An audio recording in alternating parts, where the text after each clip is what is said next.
What's up, guys? So I have to say, I love my boosted board, but one of my biggest beefs with it are the small wheels on it. So you feel every little crack in the road. So what I've done is I've gone online, I found this hack that someone else did, and you put a little bit larger wheels on your boosted board. So these are green wheels instead of orange, and I'm gonna show you now how to install them. So as you can see, I have these green wheels already on the front. They're significantly bigger than the orange wheels, which I still have on the back. I tried to install all these at the same time last week, and what I found was it actually required new hubs for the back. So these are what the hubs look like. I'll show you how you pull those out of the old wheels and put them into the new wheels. I thought that the new green wheels were gonna take the same hubs as the orange wheels, but they didn't. So that's why I had to order these off a website that I think 3D prints them. I'm not quite sure, but I can put the link to the website in the description below. Step one is to use a 13mm socket wrench to just take the screws off on the back of the tires. And let's get it all the way off. Boom, one off. The next thing you have to do is kind of pull this out of here, and it gets a little bit stuck because it has the belt around it. So I just kind of pull and then try to shimmy the belt off, pull some more, shimmy the belt off a little bit more. And there is a washer on the inside that I forgot to pull off that just fell to my feet.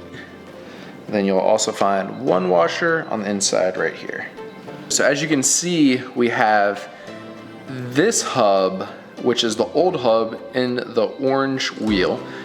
I didn't get new bearings, so I do have to pull out this bearing right here. And there's also one more bearing in here. So I'm gonna have to pull both of those out to put into the new hubs. What I'm gonna do, and what I've done in the past, is just use a screwdriver. I start by just prying like this until it starts to pop out.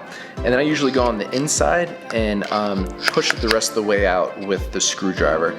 You want to try to be careful not to damage the bearing, especially this little dust cover, the black dust cover right here on the inside. But the metal here is like hardened steel, and it's usually pretty durable. I've never broken any bearings doing it this way.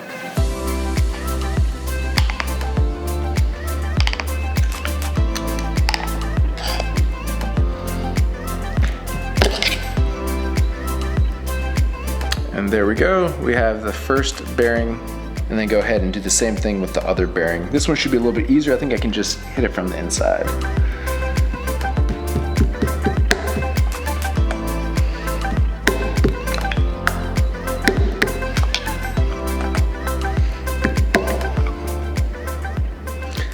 There we go, just got the second bearing out. So now as you can see, the hub's still stuck in the wheel, and I'll probably just leave it there since I don't need this hub for anything else, but I've taken out both of the bearings from inside of the wheel. So now what I'm gonna do is take my green wheels, I'm going to press the new hub into the green wheels, and then I'm gonna press the old bearings into the new hub and the new wheel. Now I actually don't want the branding showing on my wheels, so I'm gonna put the branding side on the inside, which means that's the side that I press the hub into. So all I'm gonna do is just kind of get it started with my fingers and then put it down on the countertop here and just press as hard as I can. So the next step is to put the bearings back in. I'm gonna wipe a little bit of the grit off of them just on the towel, and then I'm gonna press, there's two different sizes of bearings. There's a larger size and there's a smaller size. I'm gonna press the larger one into the larger side to start. All right, I got that side all the way in. I'm gonna flip it over and do the same thing with the last bearing.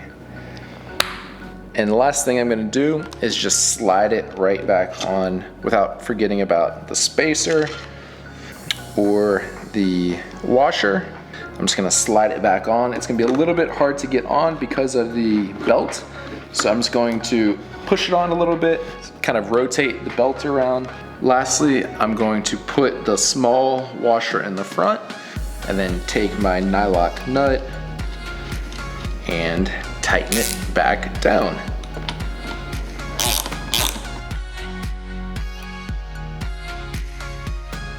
Just want to show you the difference real quick between the old wheels, these orange ones that I have in my hand right here, and the size of the new wheels, which are these green ones right here. So as you can see, they're significantly bigger. Looks like these are 80 millimeters, and I think these are 94, 96. And last but not least, I want to do the same thing on the other side. So take the orange wheel off, take the bearings out, put the bearings in the new hub, put the new hub in the new wheel, and put it all back together.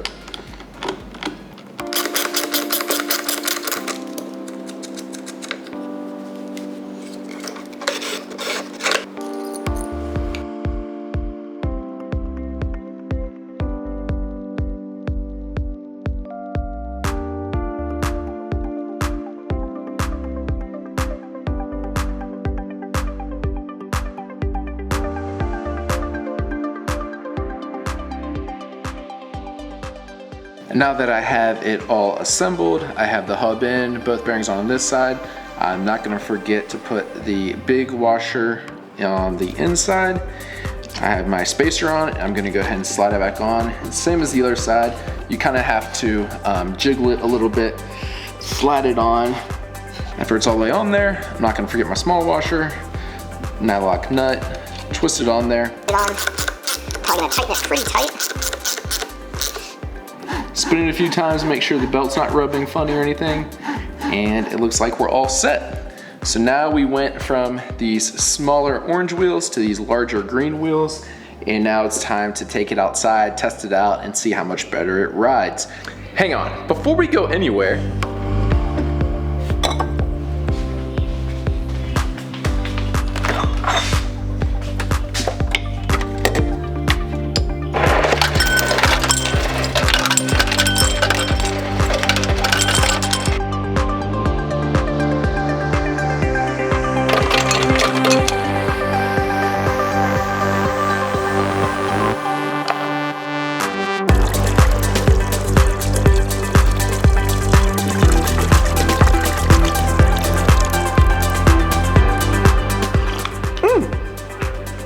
good stuff. All right, grab the boosted board, grab the remote, grab the drone so we get some sweet shots, but we only have about 30 minutes before we have to meet our friends to go to Barton Springs, so we're gonna have to hurry. First impressions are already really good. I'm riding on concrete on the street right now. It's normally really bumpy, and it feels much smoother. I haven't noticed quite about the low end torque yet, but I'll let you know.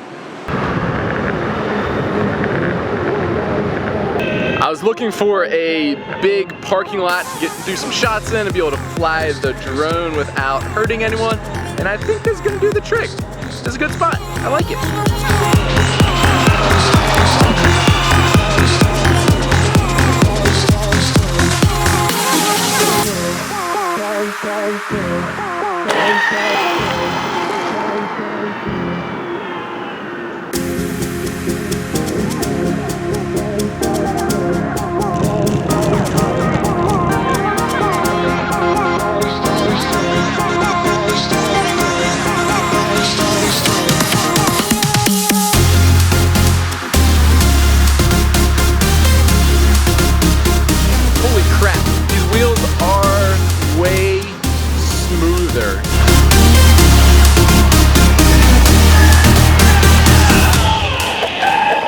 So here's the deal. Does it affect your low end torque? Yes, it does. I'm definitely a little bit slower off the line, but I have to admit, I am very happy with this install. It is so much smoother, especially at high speeds over all those bumps, like riding along sidewalks and everything else, that I am willing to sacrifice the low end torque for it. So I am stoked with my purchase and my installation. Fantastic test. I am now officially sweating like a pig in this Texas heat though. I am ready to go home, change into my swimsuit, and go hang out at Barton Springs for the afternoon. See you guys later.